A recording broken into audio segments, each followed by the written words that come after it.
भूतिया डाकिया। ये बात उस जमाने की है जिस जमाने में मोबाइल नहीं थे, इंटरनेट नहीं थे, सोशल मीडिया भी नहीं था। एक दूसरे से बात करने के लिए लोग एक दूसरे को खत लिखा करते थे। डाकिया घर घर जाकर खत बांटता था। ये कहानी उस जमाने की है जिस जमाने में डाकिया लोगों की जिंदगी का एक अहम हिस्सा हुआ करता था। रघु नाम का एक डाकिया था। वो दिन भर साइकिल से शहर की हर गली घूमता था और घर घर खत बांटता था। रात का समय था, आखिरी खत बचा था। रघु अपनी साइकिल लेकर खत देने चला गया। आज तो बहुत रात हो गई, घर गया तो बीवी जरूर डांटेगी। रघु पते पर पहुंच जाता है। डाकिया आया है, डाक लेकर आया है। अंदर से ना कोई जवाब आता है और ना कोई दरवाजा खोलता है। सुनो, आपका खत आया है। लगता है सब सो गए। रघु दरवाजे पर टक टक आवाज करता है तो दरवाजा अपने आप खुल जाता है। रघु अंदर जाता है तो दरवाजा बंद हो जाता है। लगता है कोई गड़बड़ है। कोई है? मैं डाकिया, डाक लाया हूँ। तभी एक चुड़ैल हंसती हुई अंधेरा चीरकर रघु के सामने आ जाती है। चुड़ैल को देखकर रघु अंदर से तो बहुत डर जाता है, लेकिन बाहर से होशियारी से पेश आता है।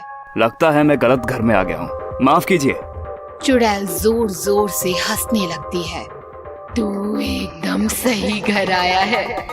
कई सालों से मैं इस मकान में बंद पड़ी थी। तूने ये दरवाजा खोलकर मुझे आजाद कर दिया। बहुत अच्छा काम हो गया मेरे हाथों से। भगवान मुझे दुआ देगा। मैं चलता हूँ। ऐसे कैसे जाने दूं?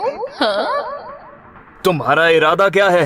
दरवाजा तो तूने खोल दिया, अब मुझे बाहर घुमाओ, बाहर की दुनिया दिखाओ, मेरे खाने का प्रबंध करो। ये मैं कैसे कर सकता हूँ? बहुत आसान है, मैं तुम्हारे शरीर में घुस जाती हूँ। चुड़ैल रघु के शरीर में घुस जाती है और रघु जोर जोर से हंसने लगता है। रघु घर आता है। पापा आ गए, पापा आ गए, पापा आ गए। पापा क्या हो गया आपको? कहाँ मर गए थे? इतनी रात हो गई, घर क्यों नहीं लौटे? रघु घर का दरवाजा बंद कर देता है और जोर जोर से हंसने लगता है। शराब पी ली क्या? हंस क्यों रहे हो? मैं रघु नहीं, चुड़ैल हूँ। ये सुनकर रघु की पत्नी और उसका बेटा कांपने लगते हैं। रघु अपने बेटे को और पत्नी को मार देता है और उनका खून चूस लेता है। सुबह होती है। रघु साइकिल लेकर डाक पहुंचाने निकल पड़ता है। डाकिया आया है, डाक लाया है। एक औरत दरवाजा खोलती है। क्या लाए हो? मनी ऑर्डर या खत? तुम्हारी मौत लाया हूँ। क्या बक रहे हो? रघु औरत को दबोच लेता है और घसीटता हुआ अंदर ले जाता है। दरवाजा बंद हो जाता है। रघु औरत का खून चूसकर औरत को मौत की नींद सुला देता है। डाकिया आया है, डाक लाया है। इस प्रकार रघु घर घर डाक देने के बहाने जाता था और घर के सभी सदस्यों का खून चूसकर उन्हें मार देता था। इस प्रकार रघु डाकिया का आतंक पूरे शहर में फैल चुका था। डाकिया का नाम सुनकर लोग कांप जाते थे। घर के बाहर कोई डाकिया आए तो भी कोई दरवाजा नहीं खोलता था। इधर डाक ऑफिस से भी रघु का आतंक फैल चुका था। वो डाक लेने ऑफिस आता तो कोई भी उसे रोकने की चेष्टा नहीं करता, क्योंकि सबको मालूम था कि रघु डाकिया नहीं रहा, चुड़ैल का वाहक बन चुका है। एक दिन रघु डाक ऑफिस से डाक लेकर निकल जाता है। तभी डाक ऑफिस में एक खत लिए डिटेक्टिव करण आता है। ये खत मेरे घर पर किसने छोड़ा था? डाक मास्टर खत देखता है। यह खत रघु ने छोड़ा है। आपको शर्म नहीं आती? एक खूनी डाकिया पाल रखा है तुम लोगों ने। उस दरिंदे ने डाक देने के बहाने मेरी पत्नी को मार डाला। यह डाक मैंने उसे दिल्ली से भेजा था। उसका कोई जवाब नहीं आया तो घर आकर देखा पत्नी मर चुकी थी। डाकिये ने मारा है उसे। आप कौन है? मैं डिटेक्टिव करण दिल्ली में रहता हूँ। आप दिल्ली में रहते हो इसलिए आपको शहर के हालात मालूम नहीं है। डाक मास्टर करण को सब हकीकत बताता है। मैं उसे छोड़ूंगा नहीं, उस डाकिये को। रघु को मत मारिए साहब, वह तो अच्छा आदमी है, बस चुड़ैल के चंगुल में फंसा है। कहाँ मिलेगा वो? डाकिया आया है, डाक लाया है। घर का दरवाजा खुलता है और डिटेक्टिव करण बाहर आ जाता है। अंदर आ जाओ, मुझे धूप से एलर्जी है। रघु अंदर आता है तो करण दरवाजा बंद कर लेता है। दरवाजा बंद करने का हक तो मेरा है। मैं जानता हूँ तू एक चुड़ैल है, डाकिये का इस्तेमाल करके बहुत लोगों को तूने मारा है। कौन हो तुम? डिटेक्टिव करण, ये घर मेरा नहीं है। तू सही पते पर पहुंची है पर गलत आदमी से मिली है।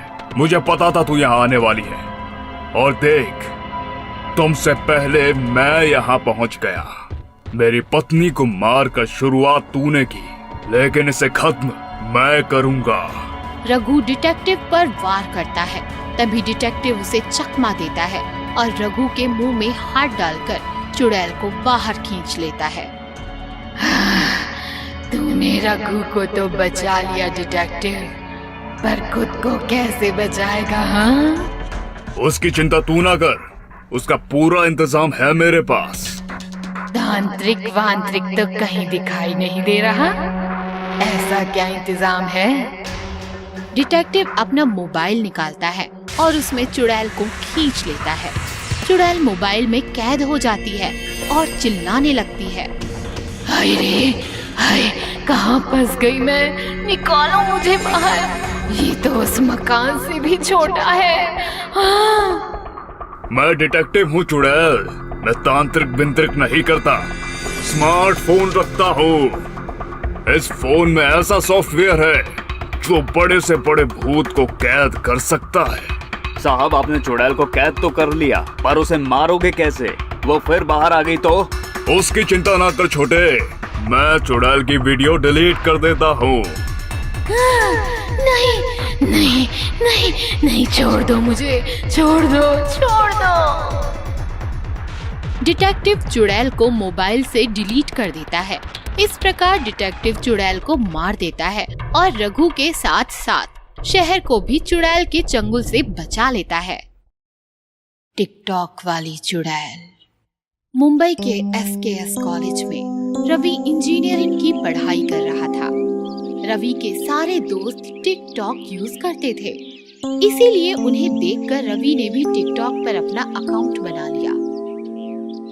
रवि कई दिनों से टिकटॉक बना रहा था, पर उसके फॉलोअर्स नहीं बढ़ रहे थे। एक दिन रवि कॉलेज से घर लौटा और अपना फोन चेक किया तो उसे एक नया टिकटॉक वीडियो चैलेंज दिखा।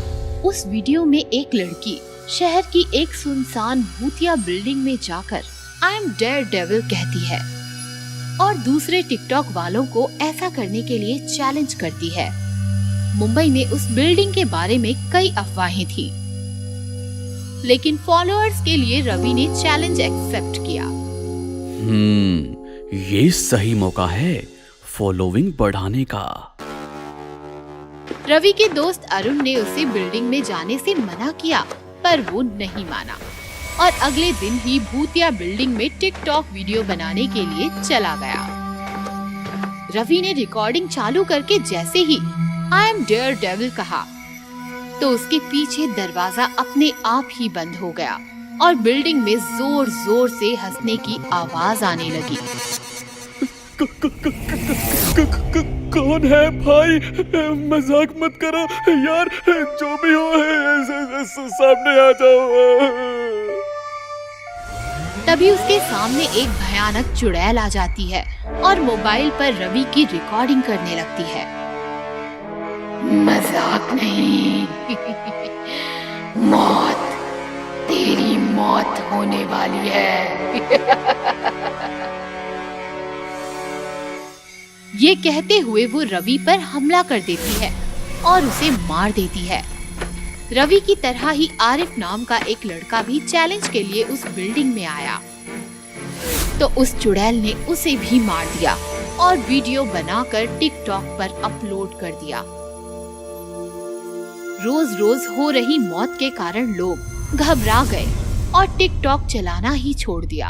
और अगर गलती से भी कोई उस चुड़ैल का टिकटॉक वीडियो देख लेता तो वो सम्मोहित हो जाता और उस भूतिया बिल्डिंग में चला जाता और वो टिकटॉक वाली चुड़ैल उन्हें बेरहमी से मार देती थी।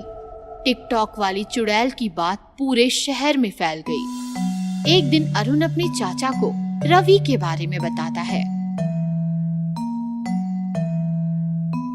बच्चों को 10 बार कहा था कि वो बिल्डिंग भूतिया है, उससे दूर रहो, लेकिन ये आजकल के बच्चे हमारी सुनते कहाँ हैं और फिर पछताते हैं।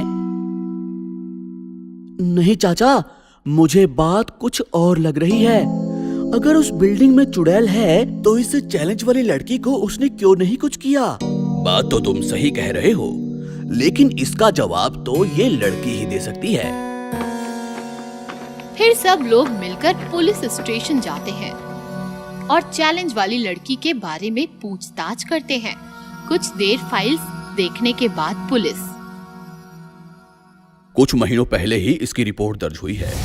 इसका नाम श्रुति है और ये 2 महीनों से लापता है। लेकिन फिर उसने ये वीडियो कैसे और क्यों बनाया? मामला कुछ गंभीर लगता है। फिर पुलिस उस बिल्डिंग की जांच के लिए जाती है, लेकिन उन्हें वहां कुछ भी नहीं मिलता। सर, वो चुड़ैल टिकटॉक वीडियो बनाने वालों को ही मार रही है, तो शायद टिकटॉक बनाने पर ही हमारे सामने आएगी। फिर अरुण रिकॉर्डिंग चालू करके कहता है, आई एम डेयर डेविल, और ऐसा कहते ही वो चुड़ैल सबके सामने आ जाती है। क्या बात है, आज मरने के लिए पूरी बारात आई है। कोई बात नहीं, मैं तुम्हारी विदाई भी अच्छे से करूंगी। और चुड़ैल अरुण पर झपट पड़ती है। तभी पुलिस इंस्पेक्टर अपने गले का तावीज चुड़ैल के गले में डाल देता है, जिससे चुड़ैल तड़पने लगती है। बता, तू लोगों को क्यों मार रही है? बता, नहीं तो तुझे ताबीज से अभी जला दूंगा। मैं अपना बदला पूरा कर रही हूँ, अपनी मौत का बदला। मैं टिकटॉक पर काफी फेमस हो गई थी और इस बात से मेरे दोस्त मुझसे जलते थे। एक दिन मेरे एक दोस्त ने इस बिल्डिंग में टिकटॉक वीडियो बनाने के लिए मुझे बुलाया और मार दिया। इस टिकटॉक की वजह से मेरी मौत हो गई। इसीलिए जब तक मैं सारे टिकटॉक वालों को नहीं मार देती, मेरी आत्मा को शांति नहीं मिलेगी। ये कहते हुए चुड़ैल तावीज को तोड़ के फेंक देती है और इंस्पेक्टर को गले से पकड़ हवा में उड़ा देती है। चुड़ैल इंस्पेक्टर को मारने ही वाली होती है कि तभी अरुण के चाचा श्रुति यानी चुड़ैल के माता पिता को लेकर वहां आ जाते हैं। रुक जाओ बेटी, इन्हें छोड़ दो, इसमें इनकी कोई गलती नहीं, छोड़ दो इन्हें। अपने माता पिता को देखकर चुड़ैल शांत हो जाती है और रोने लगती है। मैं इंस्पेक्टर हूँ, मैं तुम्हें इंसाफ दिलाऊंगा। बस तुम लोगों को मारना बंद कर दो। किसी एक की गलती की सजा सबको देना बदला नहीं होता। फिर पुलिस श्रुति के दोस्त को गिरफ्तार कर फांसी की सजा दिलाती है और श्रुति की आत्मा की मुक्ति हो जाती है।